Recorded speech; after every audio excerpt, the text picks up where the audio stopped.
তো আসসালামু আলাইকুম গাইস। আজকের ভিডিওটা কোনো ফানি ভিডিও না। অনেকের কাছে ফানি ভিডিও হতে পারে, কিন্তু আমার কাছে বহুত কষ্টজনক ভিডিও। তো আমি এই যে কষ্ট করে ভিডিও বানাই, খেতে পাথারে জিনু ভাই আমি ভিডিও বানাই। তো আমি এই যে ভিডিও বানাই সারি, এখনও পর্যন্ত আমার একটা ভিডিও 1K ভিউজ হয় নাইকে। তো আমি কি কোনো দিন ভাইরাল হতে পারবো না? না আমার ভিডিওটা আপনাদের মোবাইলে শো করে না? আসলে তো আমি এটা সঠিক বুঝতে পারতাছি না।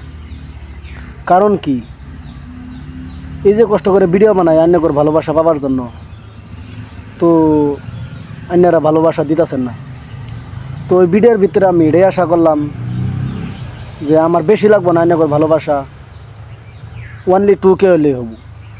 অনলি 2K আপনাদের ভালোবাসা চাই আমি। আর এই ভালোবাসাটা কারা কারা দেওয়ার জন্য প্রস্তুত আছেন কমেন্ট করবেন। অন্যকর কাছে আমার এই তুরি আশা। তো গাইস, যারা যারা আমার এখনও ফলো করুন নেই, তো আশা রাখলাম, প্লিজ আশা রাখলাম দয়া করে আমার ফলো করবেন আর ভিডিওটা বেশি বেশি শেয়ার মারবেন।